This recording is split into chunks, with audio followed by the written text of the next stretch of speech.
This is Kurt from the Madison Poetry Group. I am here with Milosz, Martha, Scott, Jim, and Roger, and we are taking a look at the poem Ars Poetica by Czeslaw Milocz.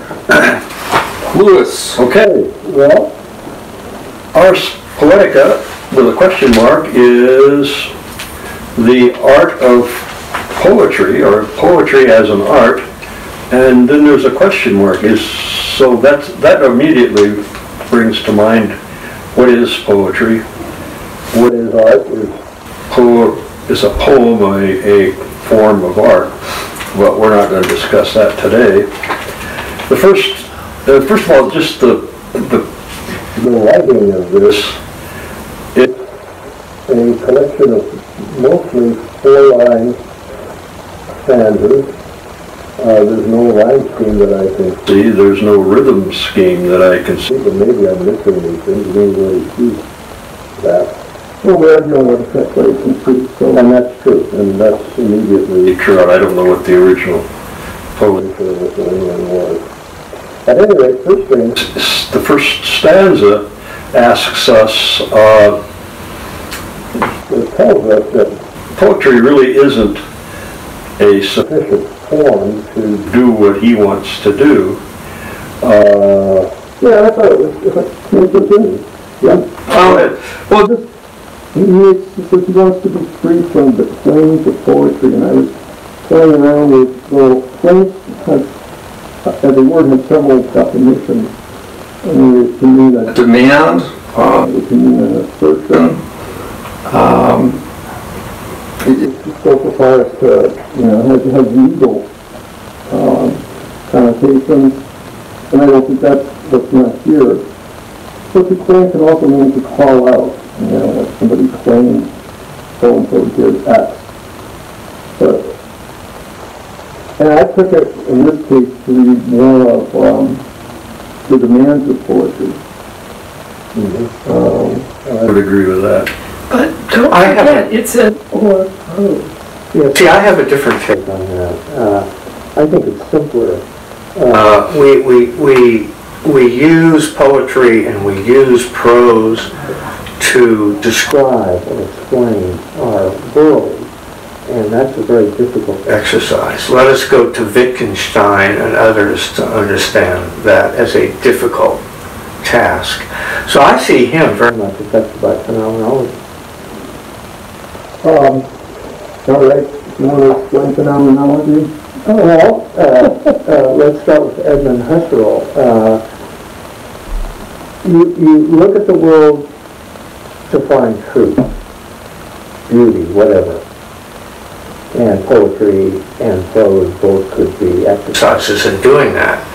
But you recognize the limitations of your perspective and the tools you use, language. And you can't, you're always struggling to get to the essence, which Husserl calls thing in itself. And I think it's a brilliant poem along those lines. There's another thing too. Do you know what I'm saying? Yes, I understand some of us role in. Yeah, that's what I'm saying. Alfred Schutz is a sociologist who used a phenomenological approach, and one of the things that he did was try to get at our underlying shared assumptions. And getting at that, He had students go home at break, and all the assumptions that the family would speak, don't know them. And watch how quickly people just blow up. So can you get that, the thing on the table for the, can you get the picture? just not accepting The shared, where it is, all those other things, around the words. Yeah. and to cut at that. So it Strikes me that, I'm really glad you said that, because that does include the prose. It's not just the form. So our form is our language. Yeah. So, and see, I'm using my hands. That's a whole other. Way of expressing. Yeah. What if someone speaks very slowly and has no expression? But I think it's important. The line says it would be free from the claims of poetry or prose, as opposed to that would be free of poetry or prose. So, No, I think You're right, the claims are that's an integral part of the your claim. Yeah. And he does also then say, he references specifically author or reader in the last line. Sure. But it's curious, but he, sublime agony. Yeah, That's the amazing. thing in itself, that's the underlying assumption. well, Well, it's clear to me. It's like more than he that. was concerned about Communicate. reading something, We need to let us understand each other, so we need communicate, and neither poetry more nor prose is is to him sufficient. And then, I don't know if anybody's ever seen it. but I've looked for this citation for a long time. I saw it once. But McLeish said, if I want to talk To you, I have to use words.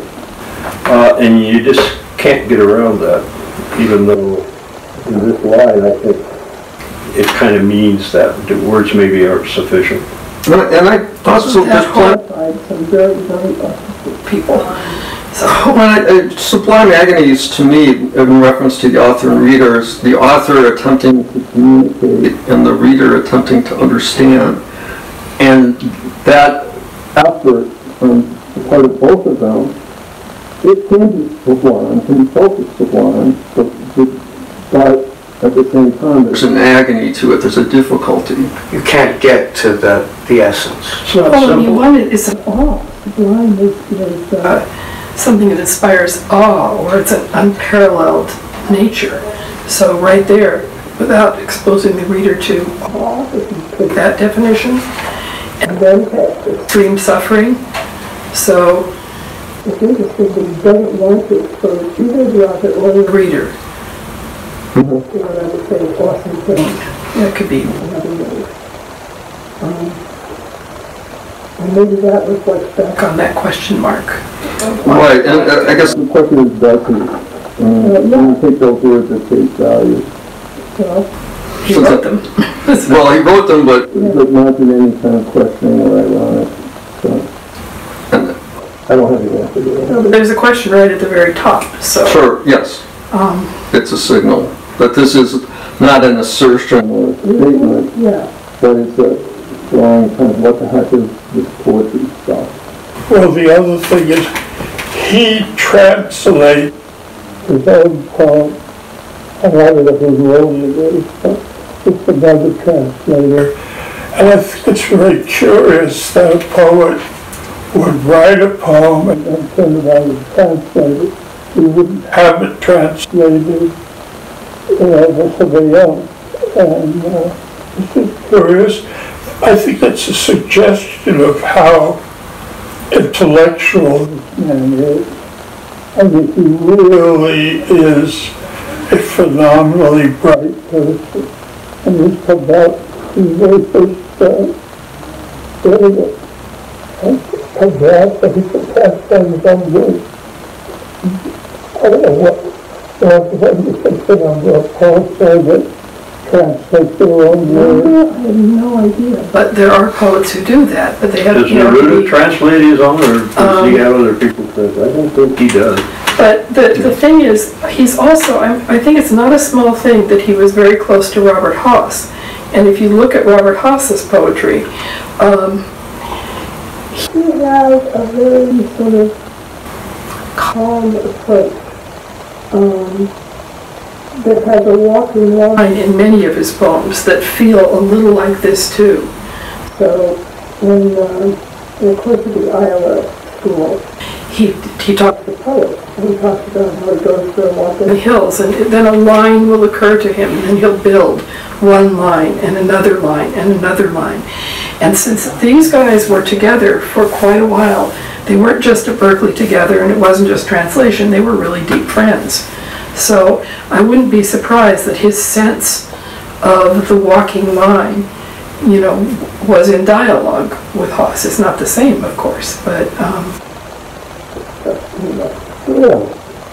So you want to take it to the second stanza? Is the most important. And that's because he states that poetry, the essence of poetry, isn't Very nice. It's indecent. It's not conforming. It's very difficult. Just the essence of poetry. And it's something that comes out in spite of us, that we're really not in control of that. And when We make a poem, sometimes it really surprises us, and then he uses this simile of a tiger that jumps out and lashes its tail, which I think you brought to mind maybe the wildcat or two. At any rate, he calls poetry indecent. and I think that's really Really interesting way to look at a poem. But you know, it's not indecent. And this is, write poetry, so we can't possibly think that it's really indecent, can he? Sure. He says the essence of poetry may be indecent, but the fact that something surprising jumps out and puts it in the image of a tiger, well, I don't think the indecent here means means dirty or nasty. I think it's like, it means it's not something that we ordinarily think of. Exactly. And out of our experience, ordinary experience. a decent being, a code word For what? The gang. Right, for conformity, for doing right. Yeah. If you're indecent, you don't get along. You're different. It's not only weird. that. I think that There's something about the essence of human human beings are. That this thing comes out and it's in your being. And what is it? And let us think about pounds anti-Semitism, for example. there you go. There are Racism. things that Are indecent, and they come out, and they can be beautiful in form. and still be indecent. So I think he's useful to that. And this is someone who Lithuanian Polish and lived through a lot lot of indecency. So I think I think it's really interesting, and I think that the form of it. in this very calm tone, talking about these things is also an interesting. The third, before we Go on, it's just the other thing that every time I see a tiger mentioned in a poem, I can't help but think of William Blake. Right. Tiger. tiger, tiger, burning bright in the forest of our night. So, sure, I think that works in this context. Sure. Tigers There are very scary animals in the And end. very rare. They're very scary. Yeah, At this point in the world, there are, more tigers in literature than tigers in the world. yeah, and tigers. And there's also the Detroit baseball team. Sorry, go ahead. Go ahead. Ignore me. Which beats another. The third stanza explains this, I believe, or sheds light on what indecent means, and that is that the poet may be possessed, and what comes from the poet he may not be in control of, or she may not be in control of.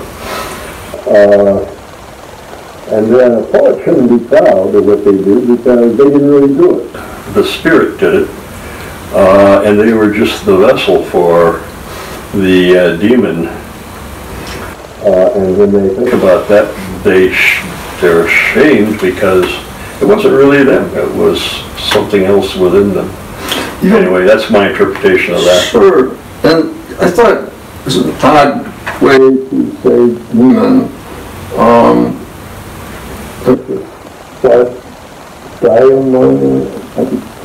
The Greek term, and it has a lot of other meanings, and I need That's to look right. it up. I didn't It's get a that. very It's a very broad meaning of the spirit. Yeah, But I saw, there's major issues.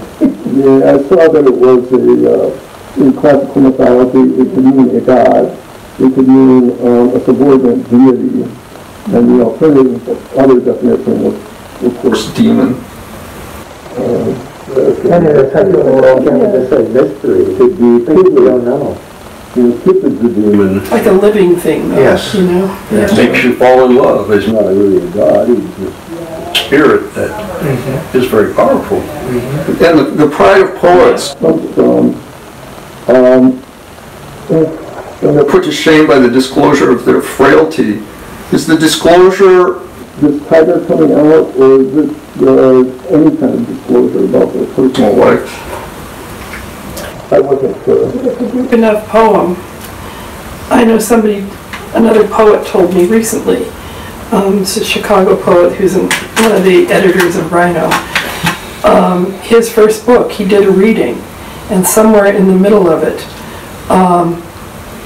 he read the recording, but he didn't remember any of it. It was halfway through the book signing when he came to that he felt so exposed that he did the reading.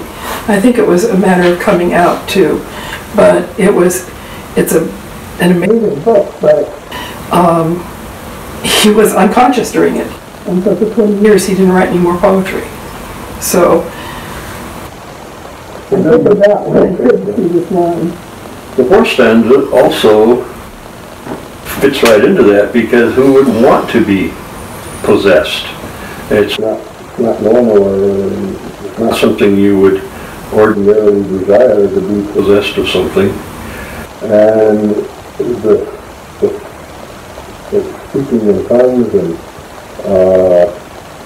not a poem in itself is not just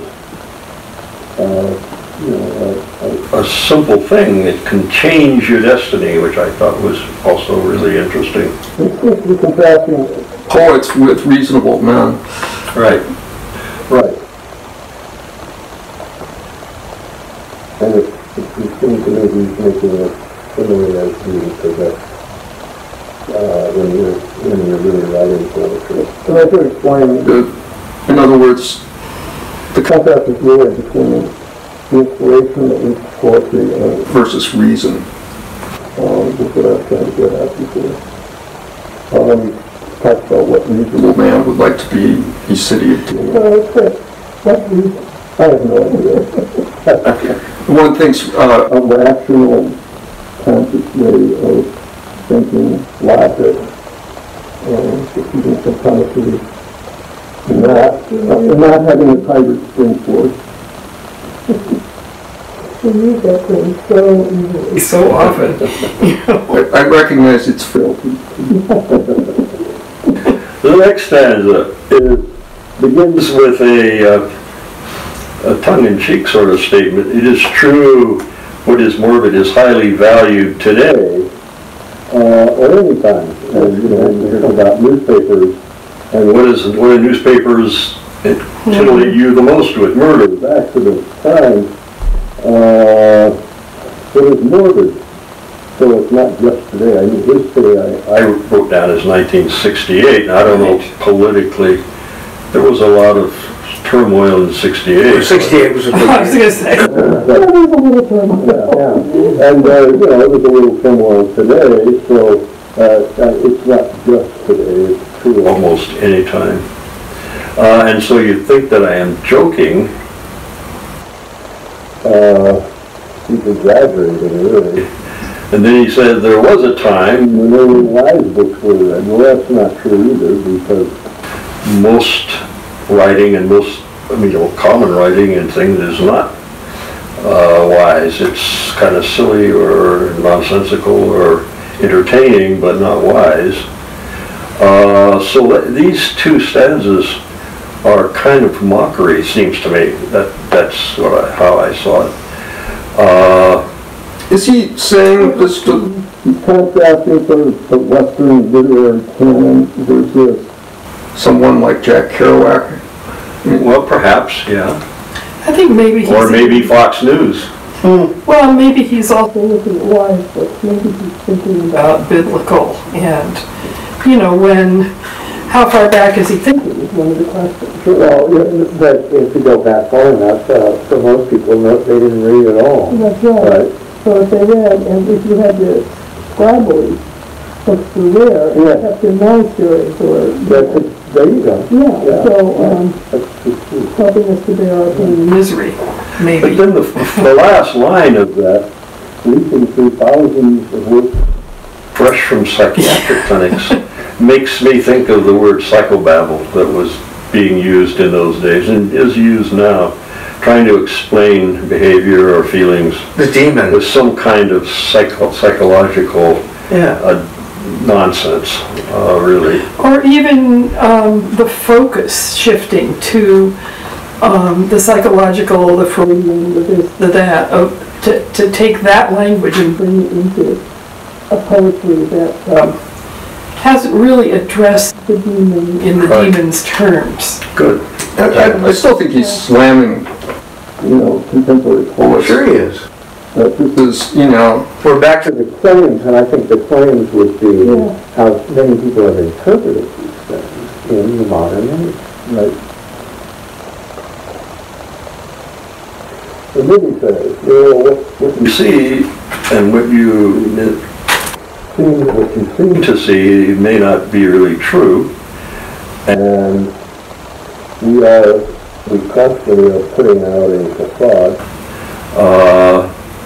and therefore to be quiet and be calm and peaceful is a kind of a facade that protects you from the demon and from the exposure that might change your destiny. And then there's earning the respect of relatives. To the neighbor, so it's kind of a hypocrisy. He's Describing the hypocrisy, seems to me. And then the other thing I thought, The world is different from what it seems to be. It occurs to me that that's what science tries to do, is to tell you the difference between what it seems to be and what it is. And that's what the scientific method is made to do. But that was just a thought. what does he mean by, the line about, because we are other than how we see ourselves in our ravings, and people therefore preserve silent integrity. Is there, contrasting the two there? And are the ravings from the ravings of a poet and others preserve to stay silent? I'm just not sure how far he is going with, who he needs to incorporate with the we, and who he is referencing with people. The we is us. We are complex. We're the ones reading this. We, as in humanity, we. we have Seeds of great understanding of the fact, and we have seeds of ugly seeds, Incredible cruelty. cruelty. And he's lived through World War II again. There you go. Poland and He went Lithuania, I mean, he's seen human beings. form, and I think One of the things some of my readings have sent me, people stayed silent Yes. in order to survive in some cases. So he's addressing this, I think, and it's not only from his time, he's saying to those of us here, let's say, also, like you think it is. And we have our own ravings, psychiatric clinic, etc. But to not be seen as, I'm going to exaggerate, but not to be seen as a madman, Well, to preserve your integrity. Yeah, What so is it's integrity? It's a keeping of things together. So You don't become a raving person. So in order to preserve that, you don't write poetry. You be quiet and earn the respect of your relatives and neighbors, and don't write crazy poetry. yeah, that's, And then you show up at a zone. Rally and scream, lock her up. And the purpose then of poetry is to remind us how difficult it is to maintain our integrity. For we're the subject of All kinds of forces. and trends and things, and we really can't keep those things out. They Come and they go at will. This seems to be in contrast with what he's saying in the fourth stanza. What reasonable man would like to be a city of demons, who behave as if they were home, speaking in many tongues. So, fourth stanza is talking about with poetry, poets can be a city of demons, And here he's talking about the purpose of poetry is to remind ourselves that we are more than just one person, that our house is open. There are no keys in the door. Visible guests come in. It's impossible to prevent. And this is Various forces from acting on us. And even though we don't want the demons to come in, we can't keep them out. And then you have to try to remove a person. That's right, we have to maintain And that is integrity really inside of difficult. that. And that's the artist. isn't That's this also, I think, More than the art of poetry, and I think that's one of the, I think that refers back to the question too. It's the art of Right. being a human being. Right. which is much tougher to say. Than you think it is. And then at the end he says, I fooled you. I didn't. didn't write poetry anyway. This isn't a poem. If you want to write a poem, it's very, very hard. Art should be very rare, under terrible stress, with only the hope with only the hope, but not the assurance, that good spirits and not evil ones will win out in your poem. Yeah.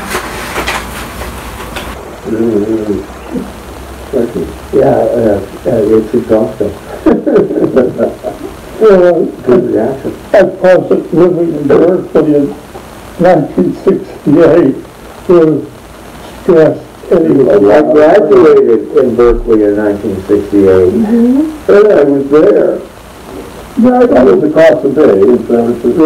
Yeah. I had friends in Berkeley, so I was there too. But this is a poem. You know, he's saying what I'm saying here is not angry poetry, but it is. Right? I mean, that's why we're reading this. It is a poem. Well, how much does classification matter?